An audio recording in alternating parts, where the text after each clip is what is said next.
উনি তো স্বয়ং মাতা সীতা ছিলেন, উনাকে তো আমি নিজে এনেছিলাম।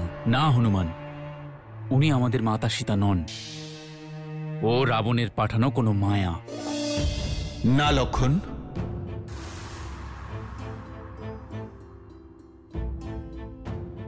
উনি যেই হন, সীতার রূপে ছিলেন উনি। আমাদের ওনাকে সম্মান জানানো উচিত, ওনার উদ্দেশ্যে কটুবাক্য প্রয়োগ করা উচিত নয়।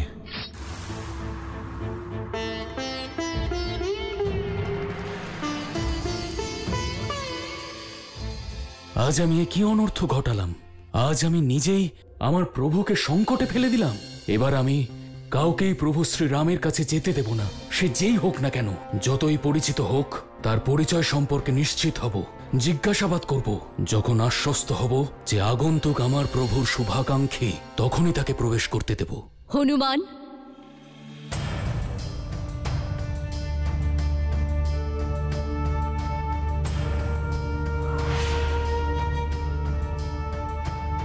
মাতা ভদ্রকালী, আমার প্রণাম গ্রহণ করুন মাতা। হনুমান, ওই মায়ার কারণে তুমি অপরাধ বোধে কেন কষ্ট পাচ্ছ? কেন নিজেকে দোষী ভাবছ? মাতা, পাহারায় তো স্বয়ং আমিই ছিলাম, তাই দোষ তো আমারই। না হনুমান, দোষী আমি। আপনি এমন কেন বলছেন মাতা? আমি সত্য বলছি হনুমান। না মাতা, এখানে আসা আগন্তুকদের সঙ্গে আপনার তো কোনো সম্পর্কই নেই, তাহলে আপনি অপরাধী হবেন কি করে? আমি দোষী এই কারণেই, কারণ মাতা সীতার রূপে আমি এখানে এসেছিলাম। কি? আপনি এসেছিলেন? হ্যাঁ হনুমান, আমি নিরুপায় ছিলাম আসার জন্য। যদি আমি না আসতাম তাহলে ভক্তি সাধনা কলঙ্কিত হয়ে যেত, নিজের আরাধ্যের প্রতি সংসারের বিশ্বাস উঠে যেত, বিধির বিধান খণ্ডিত হতো। মাতা, আপনি যদি না আসতেন তাহলে সংসারের এত বড় ক্ষতি হয়ে যেত। হ্যাঁ হনুমান, যখন আমি পিণ্ডের রূপে পৃথিবীতে পড়ছিলাম, সেই সময় মহিরাবণ আমাকে পাতাল লোকে নিয়ে গিয়ে স্থাপন করেছিল।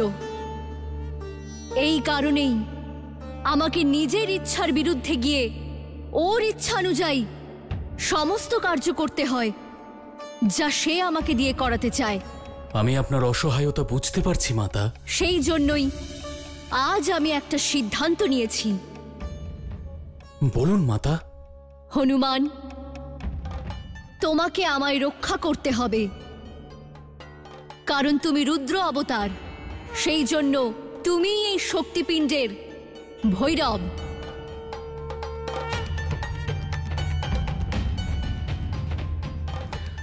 আমাকে শক্তিপিণ্ড রক্ষা করার জন্য ভৈরব রূপে বেছে নেওয়ায় আপনাকে অনেক অনেক ধন্যবাদ মাতা।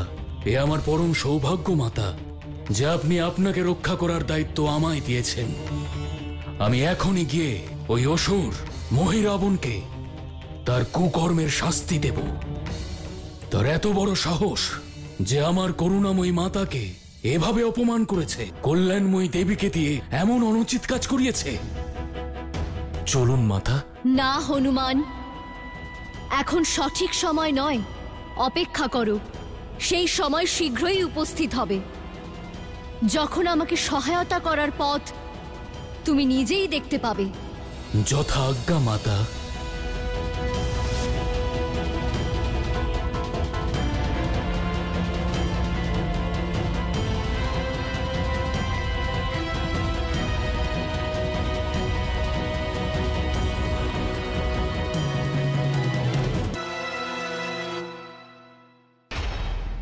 সব সময় নিজের সামর্থ্য অনুসারেই নিজের গুণগান করা উচিত মহিরাবণ। তুমি কোনো কাজ করারই যোগ্য নও। না তুমি সীতার হৃদয়ে আমার প্রতি ভালোবাসার জন্ম দিতে পেরেছো, আর না তোমার মায়াবী সীতা ওই বনবাসী রাম লক্ষণের কোনো ক্ষতি করতে পেরেছে। আর তুমি এই যে শক্তিপিণ্ড নিয়ে এসেছো, সর্বদা যার শক্তির গুণগান করে বেড়াও, এও কোনো কাজের নয়। একে বেদি থেকে তুলে ছুঁড়ে ফেলে দাও। আমারই ভুল ছিল যে আমি তোমাকে কাজের দায়িত্ব দিয়েছিলাম।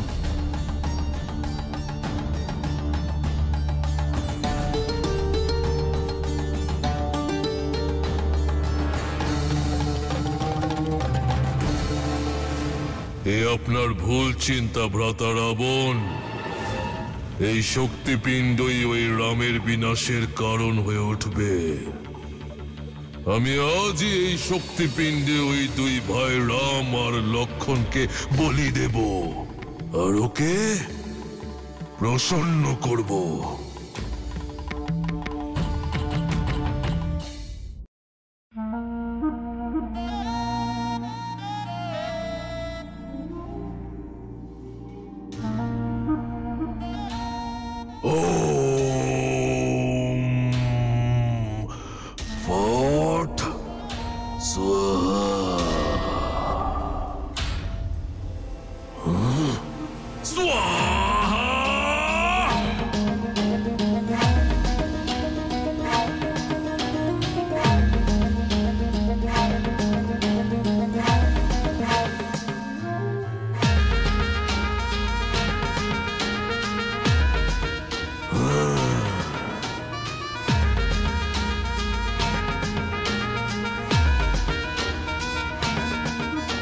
ভুজঙ্গাসুর, আদেশ করুন। তোমাকে আমার জন্য একটা গুরুত্বপূর্ণ কাজ করতে হবে। তুমি এক্ষুনি ওই লঙ্কায় যাও আর ওই রাম লক্ষ্মণকে নিয়ে এসো।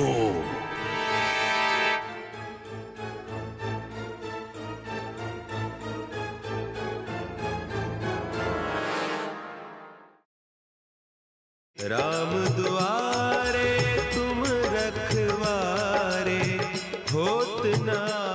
এখন আমাকেই প্রভু শ্রীরামকে রক্ষা করতে হবে।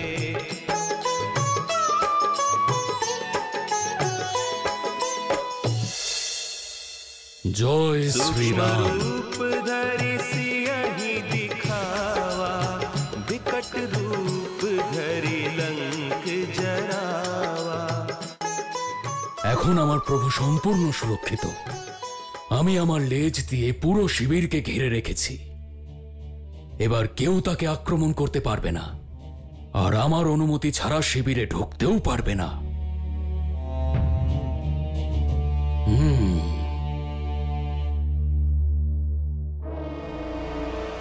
এ আবার কে? মনে হচ্ছে কোনো মায়াবী, বড় অদ্ভুত দেখতে।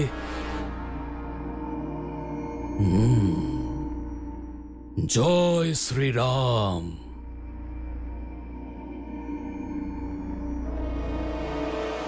ভ্রাতা, আমার কথা শুনুন, দাঁড়ান। যা বলার তাড়াতাড়ি বলো, আমার কাছে সময় নেই। আপনি কোথায় যাচ্ছেন? আমি রাম আর লক্ষ্মণকে অপহরণ করতে যাচ্ছি। আমার পথ থেকে সরে দাঁড়াও। আমি থাকতে তুমি আমার প্রভুকে অপহরণ করতে পারবে না। আমার প্রভুর অপহরণ করবে তুমি। যদি নিজের ভালো চাও চলে যাও এখান থেকে, অন্যথা। বানর, তুমি আমাকে সাবধান করছো।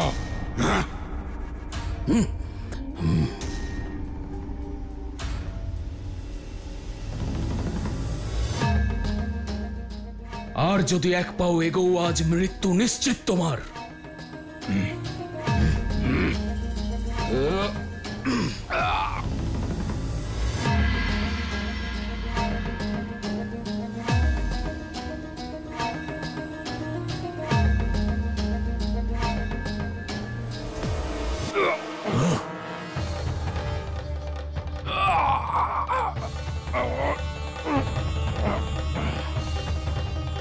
ভুজঙ্গাসুর!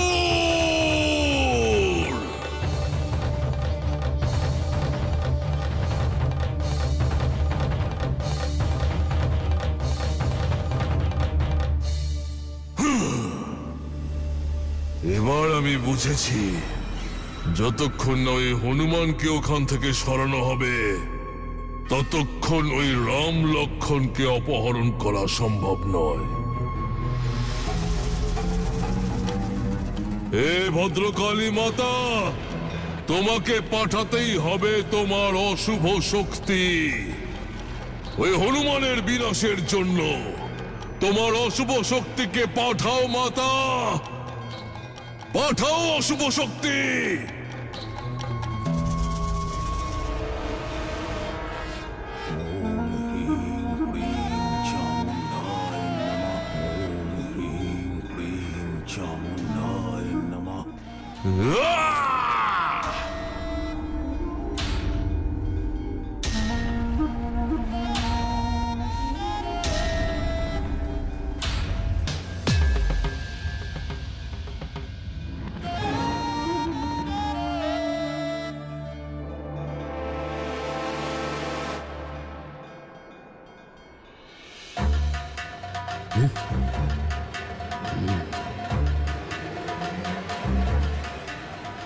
এত পিছে এখানে কোত্থেকে এলো? এরা এরা কি করতে চাইছে? আরে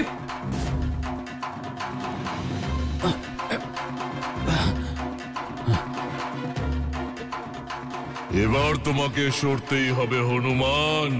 যদি না সরে যাও তাহলে এই বিচ্ছেদের বিষের প্রভাবে মারা যাবে তুমি, সহ্য করতে পারবে না।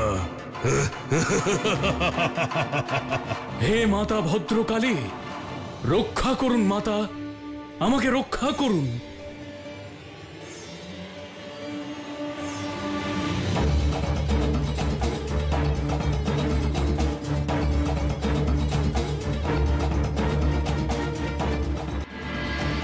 মাতা, এ কি করছো তুমি? আমার সঙ্গে ছলনা করছো তুমি। নিজেরই মায়ের প্রতিকার নিজের শক্তি দিয়েই করছো। এই সংসারে তোমার শক্তিকে কেউ খণ্ডন করতে পারে না। তাহলে কিভাবে খণ্ডিত হলো তোমার শক্তি মাতা? কিভাবে? আমাকে বলো মাতা, এ কোন মায়া তোমার? বলো। মহিরাবণ, অধর্ম যতই শক্তিশালী হোক না কেন, ধর্ম তার বিনাশ অবশ্যই করে। আমার কোনো ভক্ত যদি শুদ্ধ মনে আমার কাছে সহায়তা চায়, আমি তার উপর কৃপা অবশ্যই করব। তাহলে ঠিক আছে, আমিও দেখছি তোমার ধর্ম ওকে কিভাবে রক্ষা করে। আর আমি এটা ঘোষণা করছি যে তোমাকে এইবার রাম আর লক্ষণের বলি দেব। হ্যাঁ মাতা, বলি দেব। দেবী, আপনার চোখে অশ্রু? হৃদয়ে আঘাত পেলে অশ্রু তো ঝরবেই প্রভু। এত বড় অনর্থ হয়ে গেল। আমারই শক্তির প্রয়োগ, আমারই দ্বারা মায়ার পরিকল্পনা, আমারই সামনে ভগবান বিষ্ণুর অবতার শ্রীরামকে বলি দেওয়ার পরিকল্পনা। এবার আপনিই বলুন প্রভু, এর থেকে বড় অনর্থ এই সংসারে কি হতে পারে? আরে শক্তি এক অধর্মী অসুরের নিয়ন্ত্রণাধীন হয়ে গেল। কষ্ট পাবেন না দেবী। সংসারে যখনই শক্তি কোনো অধার্মিকের হাতে চলে যায়, তখন এভাবেই তার অপব্যবহার হয়। আর সেই শক্তি সমগ্র সংসারের জন্যে বিনাশকারী হয়ে ওঠে। মহিরাবণের এই দুঃসাহস যে সে আমাকে তারই কুকর্মের সঙ্গী বানালো। অসুর মহিরাবণ নয় দেবী, আপনার সাধক, আপনার ভক্ত মহিরাবণ আপনাকে দিয়ে কাজ করিয়েছে। কারণ ভগবান ভক্তেরই অধীনে থাকেন। তাই শক্তি সবসময় যোগ্য ব্যক্তির কাছেই থাকা উচিত, যাতে সেই শক্তি সৃষ্টির কাজে ব্যবহার হয়, ধ্বংসের কাজে নয়। এই অনর্থ আটকানোর কোনো উপায় নেই প্রভু? হ্যাঁ দেবী, উপায় আছে। সেই উপায় কি? শক্তি যে উৎস থেকে উৎপন্ন হয়, আবার সেখানেই গিয়ে মিলিত হয়। যেভাবে মেঘ জল হয়ে ঝরে পড়ে, তারপর সেই জলই বাষ্প হয়ে সেই মেঘেই গিয়ে মিলিত হয়। ঠিক সেভাবেই শক্তি যতই ধ্বংস করুক না কেন, একটা সময় এমন আসে যখন সে আবার নিজের স্থানে ফিরে গিয়ে শান্ত হয়ে যায়। তারপর বলুন প্রভু, প্রভু শ্রীরামের রক্ষা কিভাবে হলো?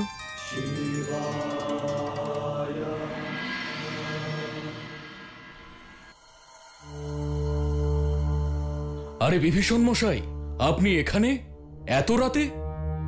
এখন তো বিশ্রামের সময়। হ্যাঁ, কিন্তু ঘুম আসছিল না, তাই ভাবলাম একটু ভ্রমণ করে আসি। তার মধ্যেই প্রভুর শিবিরে আলো জ্বলতে দেখলাম, তাই মনে লোভ জাগলো প্রভুর দর্শন করার, তাই এদিকে চলে এসেছি। মনে হচ্ছে যে প্রভু জেগে আছেন, কিন্তু বিভীষণ মশাই, মনে হচ্ছে তারা আছে আপনার। তাহলে আমি প্রভুর দর্শন করে আসি। আমি আপনাকে বাধা তো দিতে পারি না, কিন্তু আপনি প্রভুর সঙ্গে সকালেও দেখা করতে পারেন। আসলে শুধু দর্শন করাই উদ্দেশ্য নয়, প্রভুর সাথে গুরুত্বপূর্ণ বিষয়ে আলোচনাও আছে।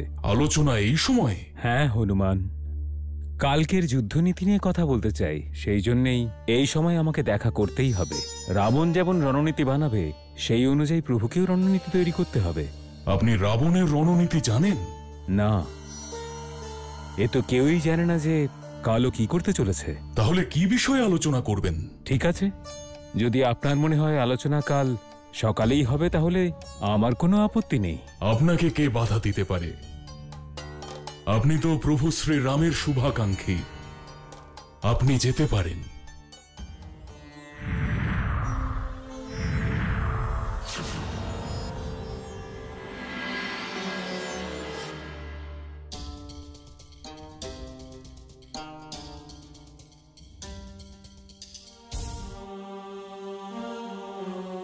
প্রণাম প্রভু।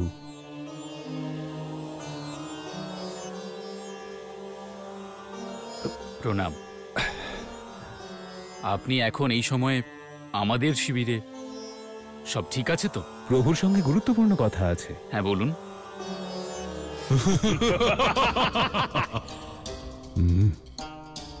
এ কেমন আওয়াজ আসছে ভিতর থেকে? ভেতরে গিয়ে দেখতে হবে। হে প্রভু, আমাকে ক্ষমা করবেন, আপনার অনুমতি ছাড়াই শিবিরে প্রবেশ করতে হচ্ছে। জয় শ্রীরাম।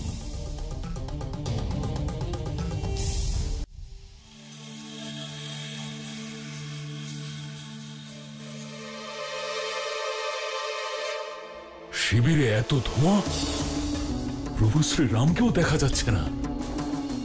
ভ্রাতা লক্ষণ, প্রভু কোথায় আপনি? সুগ্রীব, নল, নীল, শীঘ্র এসো।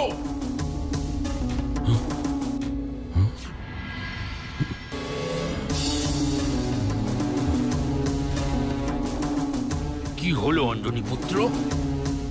প্রভু শ্রীরাম, উনি শিবিরে নেই। উনি কোথায় গেছেন? আমি জানি না। কিন্তু আপনি তো শিবিরের বাইরে পাহারায় ছিলেন, ওনাকে বাইরে যেতে দেখেননি? শিবিরের বাইরে আমি নিজে পাহারা দিচ্ছিলাম, কিন্তু কাউকে বাইরে বেরোতে দেখিনি। তাহলে কেউ ভিতরে এসেছিল? হ্যাঁ। কে? বিভীষণ মশাই। অঞ্জনী পুত্র, এ আপনি কি বলছেন? আমি তো আমার শিবিরে ছিলাম। কিন্তু যদি উনি ভেতরে যেতেন, তাহলে উনি আমাদের সঙ্গে কি করে এলেন? দাঁড়ান, আমি খোঁজ নেওয়ার চেষ্টা করছি।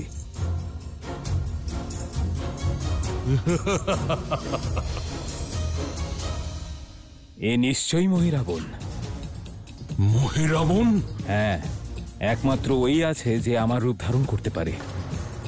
তাহলে সেই কি আমার প্রভুকে? হ্যাঁ, প্রভু শ্রীরাম আর শ্রী লক্ষণকে ওই নিয়ে যেতে পারে। কিন্তু কোথায়? অবশ্যই পাতাল লোকেই নিয়ে গিয়েছে।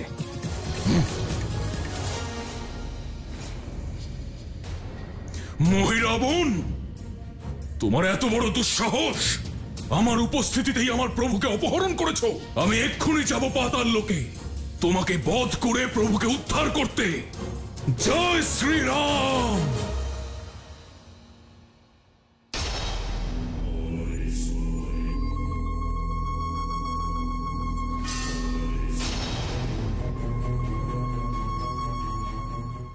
শক্তিপিণ্ডের শক্তি মা ভদ্রকালী। মাতা, রাম আর লক্ষণের বলি গ্রহণ করে আমাকে কৃতার্থ করো মাতা, কৃতার্থ।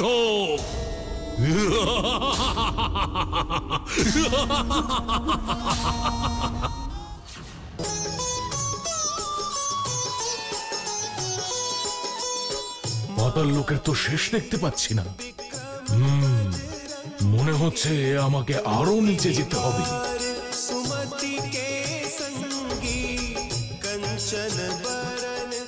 মাতা ভদ্রকালীর কেউ মন্ত্রোচ্চারণ করছে। মনে হচ্ছে এই মন্ত্র উচ্চারণ স্বয়ং মহিরাবণী করছে।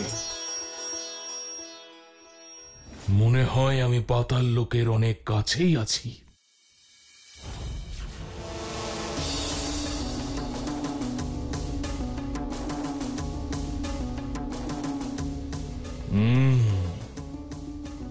মনে হচ্ছে এটাই পাতাল লোকের দরজা।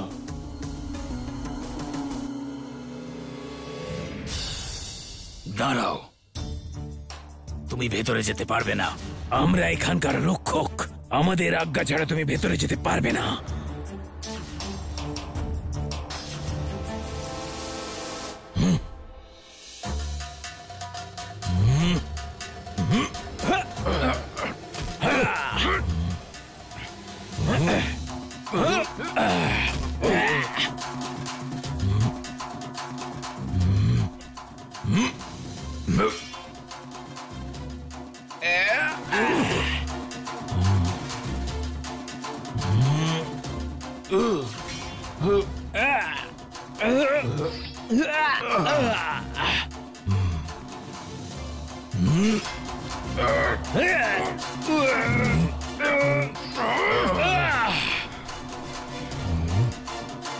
আমার শক্তি এত কমে গেল কি করে?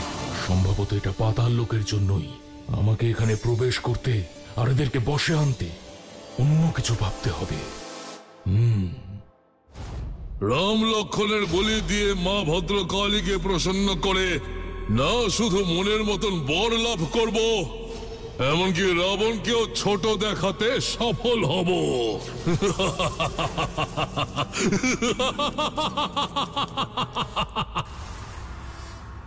হনুমান, তোমাকে আমায় রক্ষা করতে হবে, কারণ তুমি হলে রুদ্র অবতার। তাই তুমি এই শক্তিপিণ্ডের ভৈরব।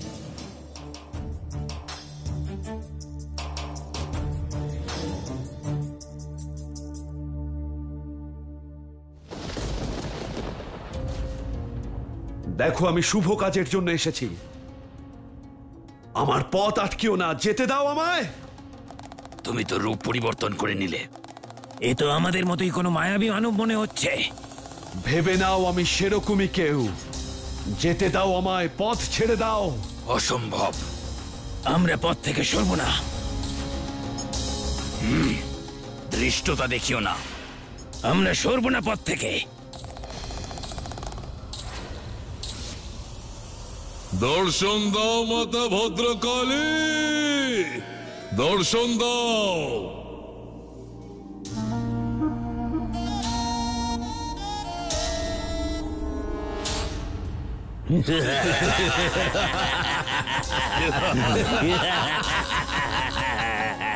মায়াবী, আমাদের হত্যা করা ও পরাজিত করা না সহজ আর না তুমি পারবে। তাই নিজের জীবন প্রিয় হলে এখানে প্রবেশ করার ইচ্ছা ত্যাগ করো, আর যেখান থেকে এসেছো সেখানে ফিরে যাও।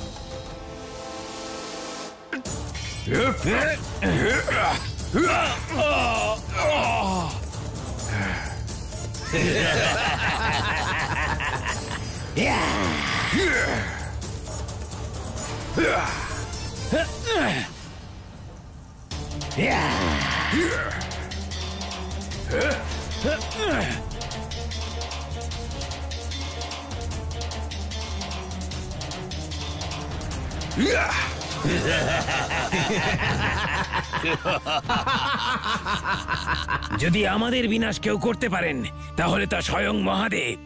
এছাড়া সংসারের কোন জীব আমাদের বিনাশ করতে পারবে না। অর্থাৎ আমায় উদ্দেশ্য পূরণ না করেই যেতে হবে।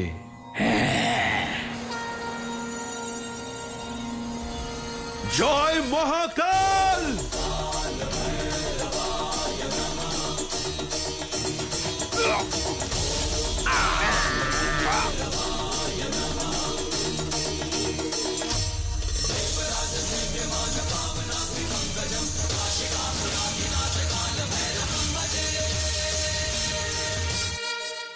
দর্শন দাও মাতা, দর্শন দাও।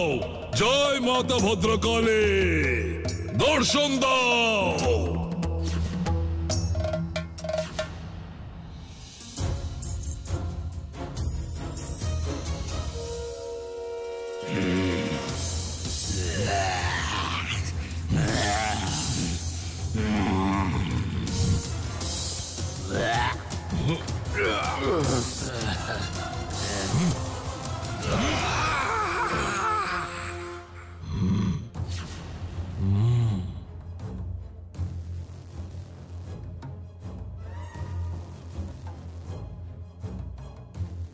অহেতুক বিলম্ব না করে আমার ভেতরে প্রবেশ করা উচিত, কিন্তু এত বড় প্রাচীর আমি ওপারে যাব কি করে?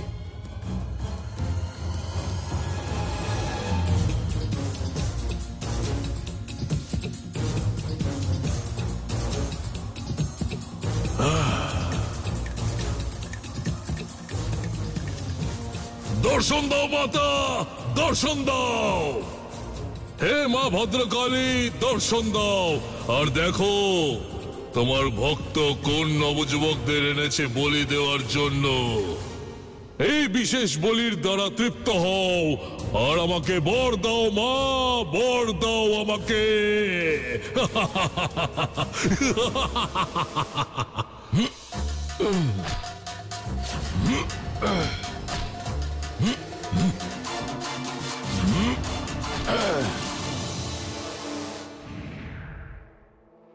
মাতা,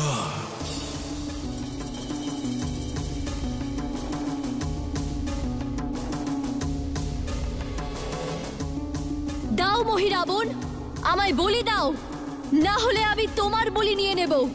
অবশ্যই দেব মাতা, অবশ্যই। কারণ আজ পর্যন্ত এমন বলি তোমাকে কোনো ভক্তই অর্পণ করেনি। কেউ অর্পণ করেনি মাতা।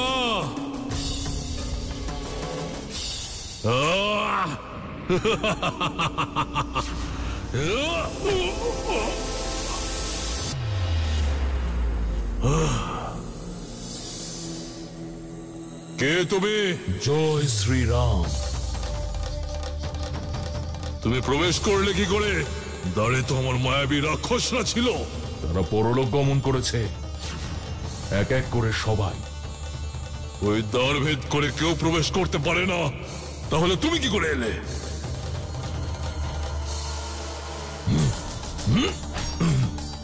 মনে হচ্ছে মায়াবী দরজা, একে ভাঙা সম্ভব নয়, কিন্তু ভেতরে প্রবেশ করব কি করে?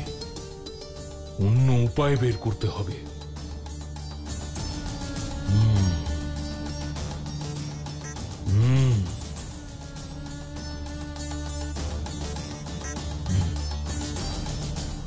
জয় শ্রীরাম।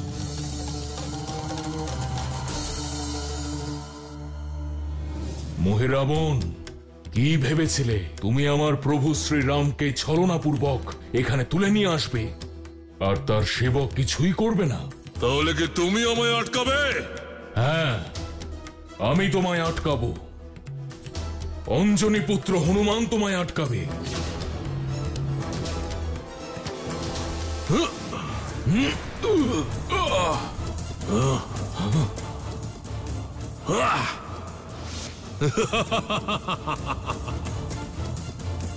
যাও যাও, এই বানরকে বধ করে দাও।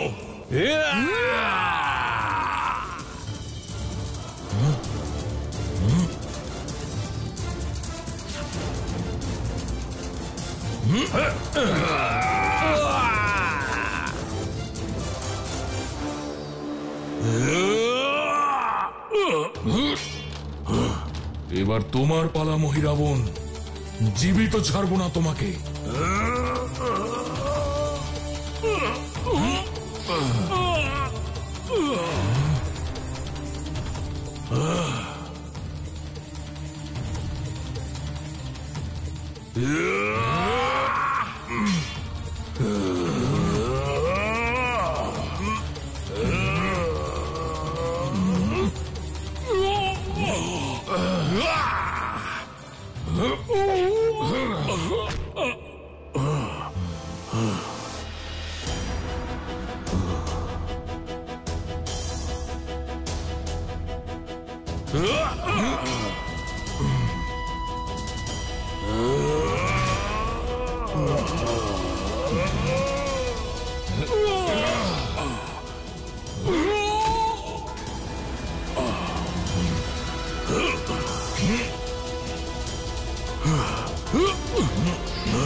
মারো হনুমান,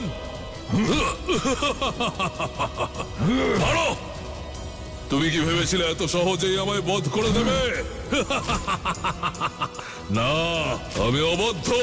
তুমি আমায় বধ করতে পারবে না, কিন্তু আমি এই দুজনকে বধ করব, আর তাও তোমার চোখের সামনে। আর এই দুজনের বলি আমি মাতাকে অর্পণ করব। বানর, এই পুণ্য কাজ করা থেকে না তুমি আমায় আটকাতে পারবে, আর না এই সংসারের কোনো শক্তি। এ তোমার ভুল ধারণা মহিরাবণ। আমি থাকতে কিছুতেই সম্ভব নয়।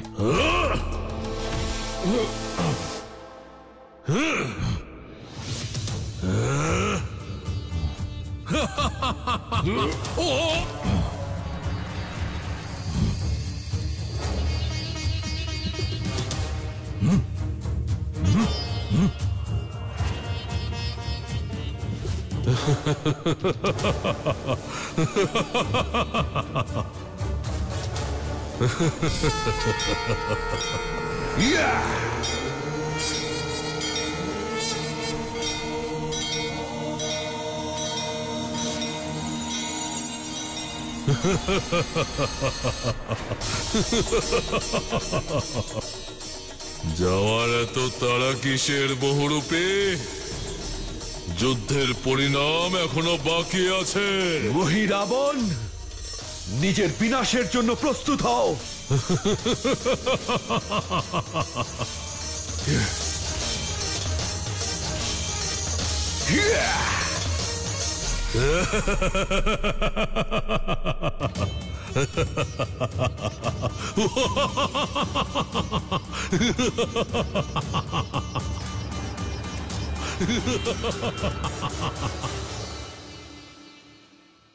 মহাদেব, এ কি? ওই অসুরের ওপর তো কোনো প্রভাব পড়ল না। হনুমান না ওকে রুদ্র অবতারে মারতে পারছেন, আর না ভৈরব রূপে। ওর মধ্যে এমন কি শক্তি আছে প্রভু, যা ওকে রক্ষা করছে? সংসারে যত তন্ত্র সাধক আছে, তারা নিজের জীবন আর শক্তিকে তন্ত্র সাধনার দ্বারা সুরক্ষিত করে রাখে। সেই জন্য তাদের বিনাশ করা কঠিন হয়ে দাঁড়ায়। বরং ওদের কাছে অপরের ক্ষতি সাধন অত্যন্ত সহজ। অর্থাৎ তাদের জীবাত্মা তন্ত্রের দ্বারা অন্য কোথাও সুরক্ষিত। তাই এইভাবে তন্ত্র সাধকদের শরীর খণ্ডিত হওয়ার পরেও তাদের উপর কোনো প্রভাব পড়ে না। মহিরাবণ এমন কোন তন্ত্র শক্তির দ্বারা নিজের জীবনকে সুরক্ষিত করেছে প্রভু? মহিরাবণ শক্তিপীঠের দ্বারা নিজের জীবন সুরক্ষিত করে রেখেছিল।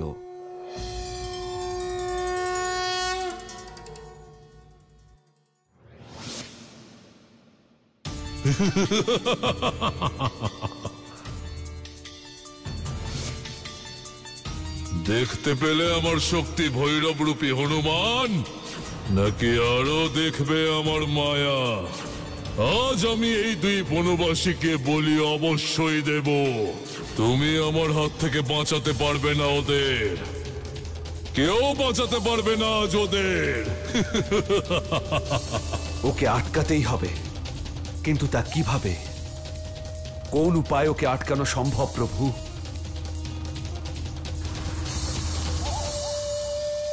মহিরাবণ, বলি দাও আমাকে। আমাকে ডেকে বলি দিচ্ছ না? শীঘ্রই বলি দাও। হ্যাঁ মাতা ভদ্রকালী, অবশ্যই দেব। এক বিঘ্নকারীর জন্য বিলম্ব হলো, কিন্তু আজ আমি বলি অবশ্যই দেব মাতা, অবশ্যই।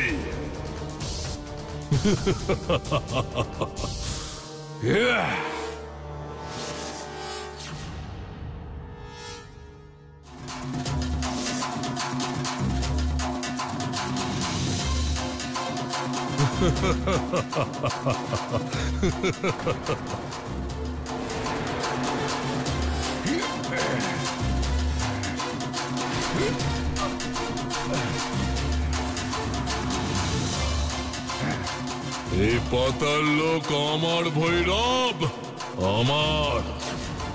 আর এখানে আমার থেকে অধিক শক্তিশালী আর কেউ নয়।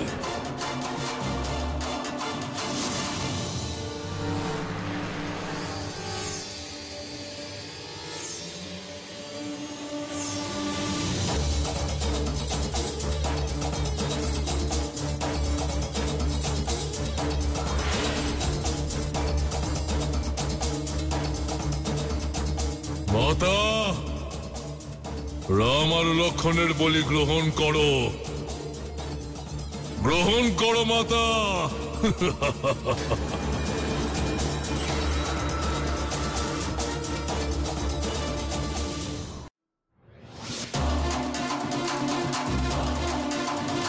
জয় শ্রীরাম।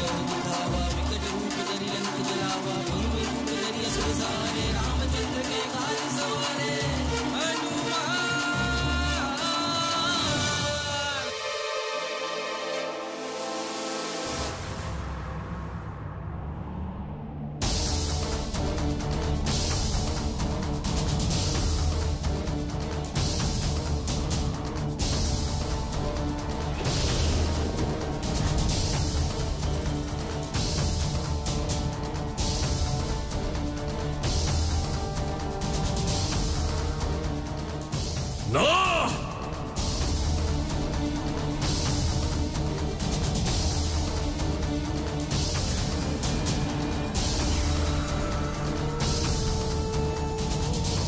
না, না হনুমান, তুমি এটা করতে পারো না। তুমি এই পঞ্চপ্রদীপ নেভাতে পারো না। না, না,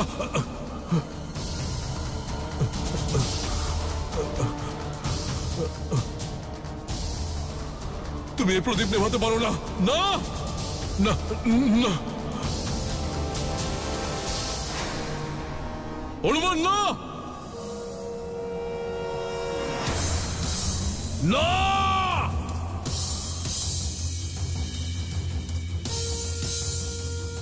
এবার তোমাকে কে বাঁচাবে মহিরাবণ?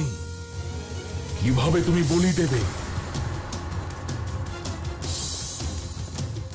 হনুমান, বলি আমি আজ অবশ্যই দেব।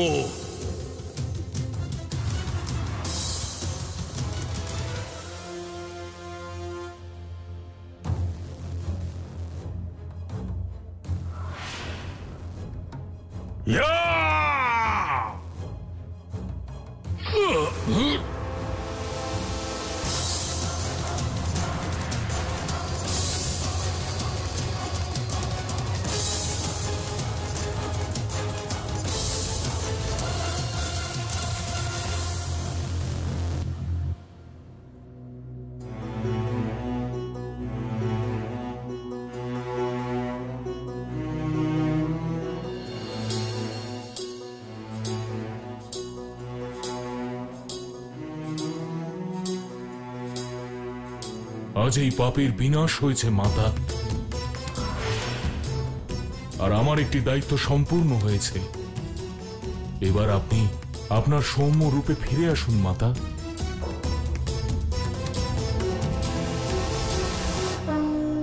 या देवी सर्वभूतेषु विष्णुमायेति शब्दित হে রুদ্র অবতার, আজ আপনি মহিরাবণের বলি দিয়ে আমাকে এই অত্যাচারী তান্ত্রিক আর স্বার্থভরা ভক্তি থেকে মুক্ত করেছেন। না হলে জানি না কতদিন আমার শক্তিপিণ্ড এই পাতাল লোকে থেকে এমন পাপ কাজের সঙ্গী হতো যা আমি মেনে নিতে পারতাম না। হনুমান, আপনার এই উপকার আমি সর্বদা স্মরণে রাখব। মাতা, আমার প্রভু শ্রীরাম এবং ভ্রাতা লক্ষণ এখানে মূর্ছিত হয়ে আছেন। কৃপা করে ওনাদের মহিরাবণের মায়া থেকে মুক্ত করুন।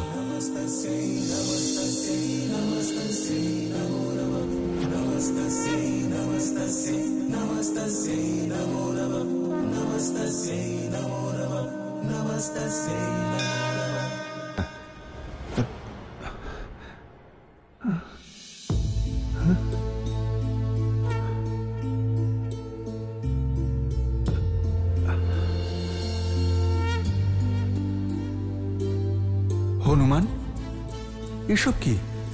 আমরা এখানে এলাম কিভাবে? প্রভু, রাবণের ভ্রাতা মহিরাবণ ছলনার দ্বারা আপনাদের অপহরণ করে এই পাতাল লোকে নিয়ে এসেছিল।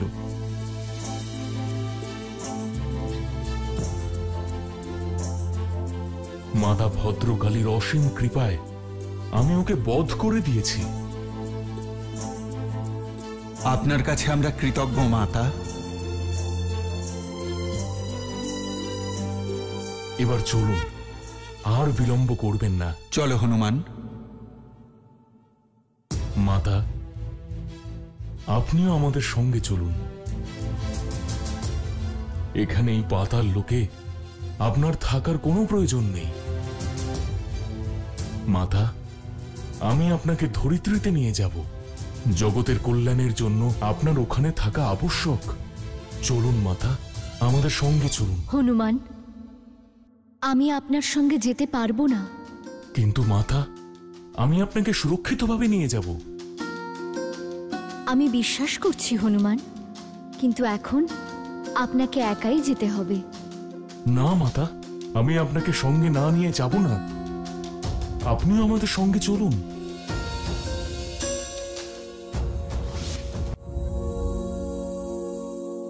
মাতা এমন কেন করলেন?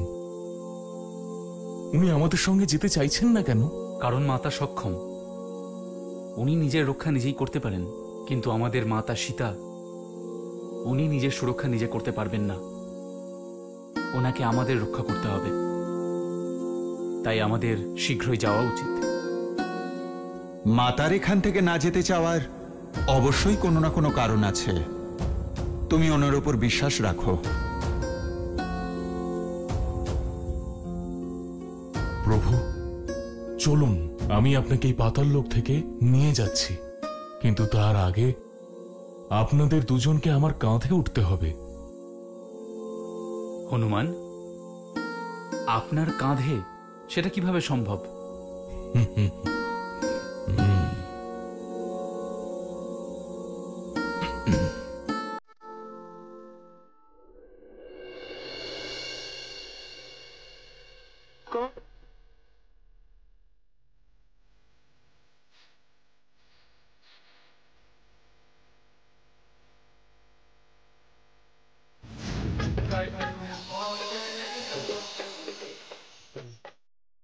দেবী, আজ থেকে সংসারে এক নতুন নিয়মের সূচনা হয়। কেমন নিয়ম? আপনি কোন নিয়মের কথা বলছেন প্রভু? দেবী, সতীর সুরক্ষার জন্য সর্বদা ভৈরব রূপে অবতীর্ণ হতে হয়। কিন্তু এইবার আমার রুদ্র অবতার হনুমানও ভৈরব রূপেই স্থাপিত। এবার আপনার উপর কোনো তান্ত্রিক শক্তি যদি সংকট উৎপন্ন করে, তাহলে হনুমান ভৈরব রূপে আপনার রক্ষা করবে।